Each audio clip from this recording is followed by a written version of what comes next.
La escatología es uno de los apartados más difíciles dentro del estudio de la teología. La palabra escatología como tal no aparece en las Santas Escrituras, sin embargo, fue compuesta por los términos escatos, que significa últimas cosas, y logos, que es estudio. Y dentro de este estudio de la escatología, de las últimas cosas, hay un tema que ha sido controversial, es el arrebatamiento de la iglesia. Respecto a este tema tenemos una entrevista con el pastor Jacobo Mondragón, que nos va a aclarar algunos puntos de este difícil estudio. Dios les bendiga, buenas noches. Pastor, en números anteriores de la revista Armagedón hemos publicado algo acerca del arrebatamiento. También hemos tenido muchos comentarios porque la interpretación más clásica es la que dice que la iglesia se va antes de que venga la gran tribulación. Nosotros sostenemos la doctrina de que no, de que la iglesia va a pasar la tribulación. ¿En qué nos basamos para poder hacer estas afirmaciones? Bueno, definitivamente nos basamos en las Sagradas Escrituras, aunque bien parece que la mayoría de las posiciones de la gran familia de Dios, la Iglesia, tienen apoyo escritural para poder hacer una declaración de esta naturaleza. La declaración de que la Iglesia estará en la gran tribulación parece ser el constante en las Sagradas Escrituras. Dios siempre ha hablado a su iglesia acerca de estar lista y prepararse para ser una iglesia de batalla. Fue a finales de los 1800 cuando la idea de que la iglesia sería raptada, sería sacada del mundo antes de la gran tribulación se hizo popular. En realidad, la idea de que la iglesia sería sacada antes de la gran tribulación no es vieja, no es antigua, no es algo que ha sostenido la iglesia cristiana a través de la historia, sino más bien se ha dado como una cuestión de un sentimiento escapista. ¿A qué me refiero con un sentimiento escapista? Me refiero a que se popularizó la idea de que el Señor sacaría a la iglesia antes de la gran tribulación y no tendría que afrontar pruebas por su fe, no tendría que pagar un precio alto por su fe, sino que en el momento de una crisis Dios lo sacaría. Pero es a finales de los 1800 cuando esta idea se popularizó. Hay una referencia hacia los comentarios que aparecen en una de las Biblias muy conocida mundialmente, que es la Biblia Scofield. La Biblia Scofield, al hacer los comentarios a pasajes muy sugerentes con respecto a la gran tribulación y al arrebatamiento, dan esa idea y la gente las adoptó como una doctrina, pero no es eso lo que la Escritura dice. Hay algunos pasajes de la Escritura que me gustaría compartir con ustedes, específicamente hay dos. El primero se encuentra en el Evangelio de Mateo, capítulo 24, versículo 29.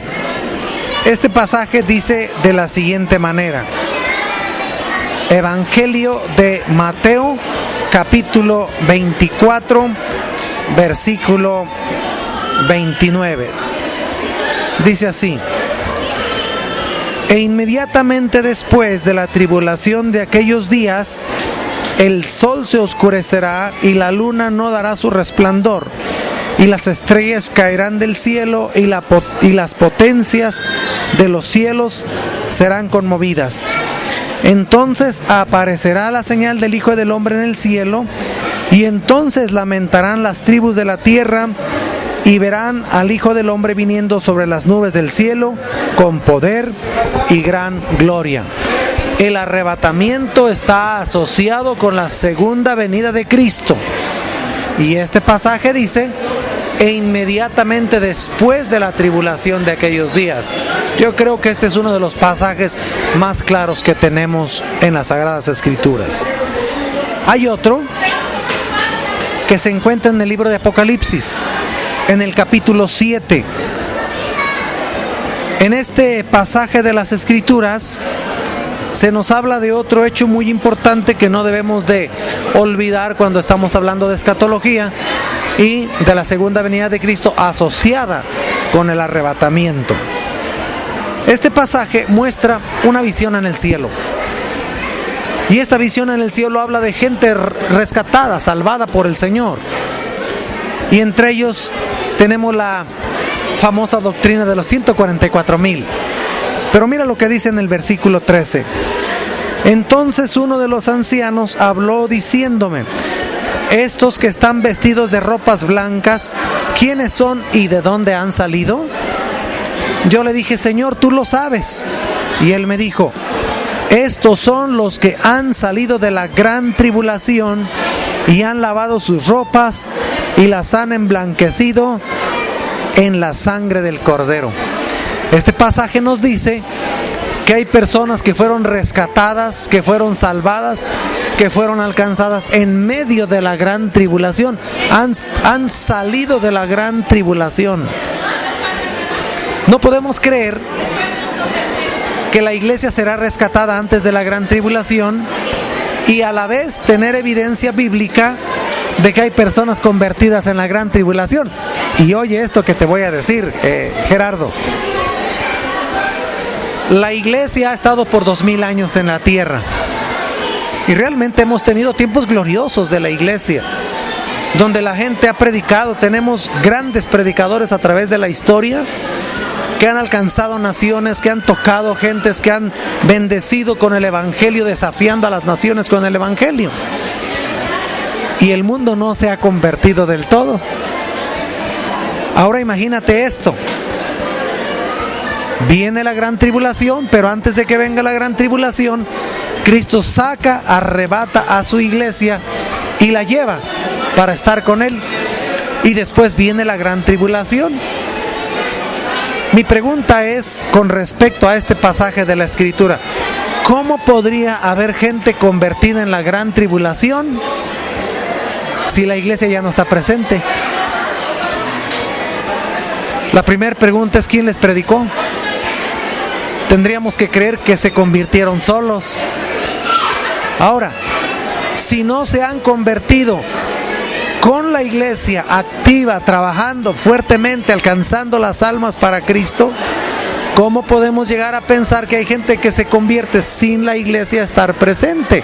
O sea, no es lógico.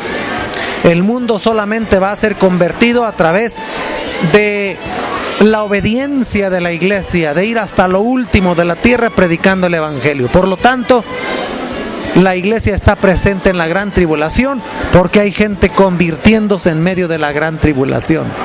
De ahí partimos para pensar que efectivamente la iglesia estará en la gran tribulación, todavía cumpliendo con su gran llamamiento de Dios. Pastor, en este número estamos también incluyendo una encuesta. En esta encuesta se le preguntó a la congregación si ellos piensan que la iglesia ya está lista para el arrebatamiento. ¿Qué nos puede decir usted? Definitivamente creo que la iglesia está lista en el sentido más importante. Y esto es que tiene a Cristo en su corazón. El elemento fundamental para que la iglesia esté lista para el arrebatamiento es que Cristo Jesús esté en su corazón. A veces nosotros pensamos que la iglesia no está lista porque todavía vemos fallas, todavía vemos pecados, todavía vemos situaciones que a lo mejor nos llevarían a pensar y decir: Dios, espérate, no vayas a venir porque a lo mejor no me voy. Pero recuerda que es no por obras, para que nadie se gloríe. La palabra del Señor en Efesios capítulo 2 versículo 8 y 9 dice: porque por gracia sois salvos. Por tanto, la iglesia está lista para el arrebatamiento, la iglesia está lista para encontrarse con el Señor. Pastor, sistemáticamente la iglesia ha sufrido persecución, tribulación. De hecho, hombres justos, incluso como Noé, estuvieron presentes en los juicios grandes de Dios. En este sentido, ¿qué podría esperar la iglesia pasar durante la tribulación? ¿Dios la guarda o va a sufrir igual que todos los demás? Qué bueno que me haces esta pregunta, porque creo que será de bendición para no solamente nuestros hermanos en Cristo que puedan ver esta revista, que ha sido una revista muy importante al definir muchos de los aspectos doctrinales, prácticas populares, establecer mensaje y doctrina. Creo que la revista ha sido mucha bendición y esto también lo va a lograrlo en el corazón de la iglesia y de la gente. Creo que tenemos que hacer diferencia entre dos cosas, Gerardo. Una es tribulaciones y otra es la gran tribulación. Son dos cosas completamente separadas. Las tribulaciones las vamos a tener todos. En realidad, la prueba de nuestra fe, como dice la palabra en Pedro, produce paciencia, de tal manera que cada creyente va a enfrentar diferentes tribulaciones a través de su vida. Tribulaciones que le van a hacer crecer, tribulaciones que van a probar su fe, tribulaciones que traerán una mayor revelación en su corazón que le va a afirmar en el camino de Dios. Entonces, tribulaciones las vamos a tener siempre. Por eso, grandes hombres de Dios que han amado a Dios, que han sido leales al Señor, que han sido fieles al Señor. Más bien, déjame decirte algo. Son estos los que más tribulaciones han tenido. E incluso algunos de ellos han tenido que pagar con su propia vida su fidelidad. Pero cuando hablamos de gran tribulación, hablamos del gran periodo final de confrontación entre la luz y las tinieblas, donde Satanás y todas sus huestes van a arreciar el ataque más como una reacción, sabiendo que su fin está cerca. Y ciertamente van a tratar de engañar, si fuere posible, aún a los escogidos, como dice el Evangelio de Mateo en el capítulo 24 y lo amplía después en el capítulo 25. La gran tribulación es el periodo de mayor tribulación de la tierra, como ella misma dice, como jamás ha habido. Pero ánimo, porque la evidencia bíblica dice que efectivamente no solamente en las tribulaciones como en la gran tribulación, el Señor nunca va a abandonar a los suyos. Él siempre va a estar con los suyos. No dice que no van a sufrir, pero no van a sufrir lo mismo que van a sufrir los impíos, como también al final de los tiempos. Mientras tú y yo y todos aquellos que confesamos a Jesucristo como nuestro Señor y Salvador gozaremos de la gloria eterna de la presencia del Señor, tenemos que decirlo: los impíos sufrirán castigo eterno en el lago de fuego preparado, y no hay otra. Yo quisiera decirle a la gente que no van a sufrir, que no van a padecer, que no van a tener tal condenación, pero la Escritura es demasiado claro diciendo que tendrán perdición eterna. La iglesia debe de estar segura que el Señor nunca la va a abandonar. ¿En qué me baso? Me baso en el hecho del juicio del Señor ejercido sobre Egipto. El juicio de Dios ejercido sobre Egipto nos marca la diferencia entre los hijos de Dios y los hijos de las tinieblas. Mientras los egipcios tomaron agua con sangre, los israelitas tomaron agua limpia en sus casas. Mientras los egipcios tuvieron ranas y moscas y piojos y todas las plagas, el pueblo de Israel estuvo seguro en su casa. Y cuando vino el juicio final, los egipcios lloraron la muerte de sus primogénitos, mientras los que estaban cubiertos con la sangre de ese cordero que había sido sacrificado no sufrieron pérdida.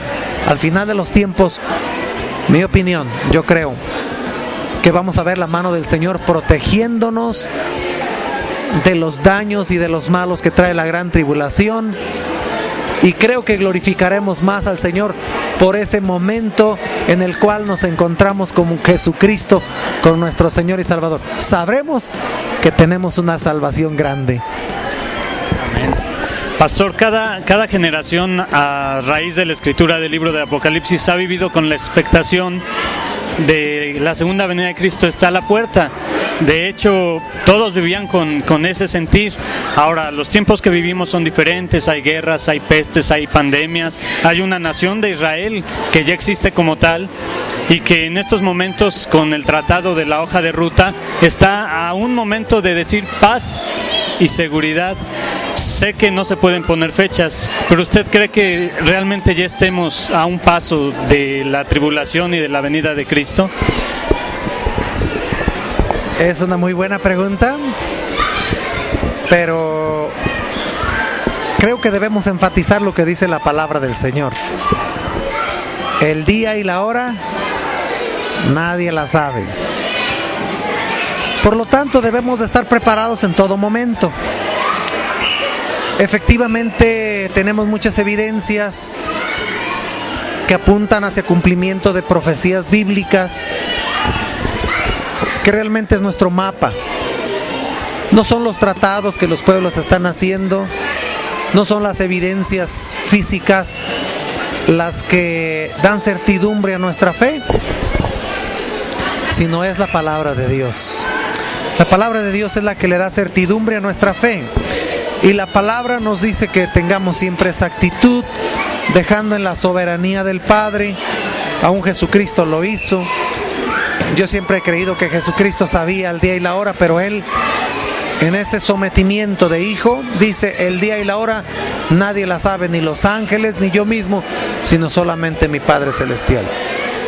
Animo a cada creyente a mantener su fe viva y activa en medio de todo movimiento social, político, religioso que nos dé una evidencia como que podría ser mañana. Pero escuché una vez un dicho que puede ser interesante ahora. Debemos vivir cada día como si fuera nuestro último día. En otras palabras, debemos de estar llenos de fe y de consagración al Señor, sabiendo que hoy puede ser el día. Pero debemos de vivir planificando servir al Señor, afirmándonos en la fe, teniendo confianza en el diario vivir en el Señor, como si faltaran 100 años. Ahora debo decirte que esta es una cuestión muy personal, ¿ok? Yo creo que la venida del Señor está cerca. Bueno, a muchos cristianos, a mucha gente le gusta la escatología, conocer los últimos eventos, lo que va a pasar, pero acabamos de escuchar algo muy importante: aprender a vivir cada día como si fuera el último que vamos a vivir en esta tierra. Pastor, ¿algún mensaje final que usted nos quiera dar? La iglesia está viviendo uno de sus momentos más emocionantes.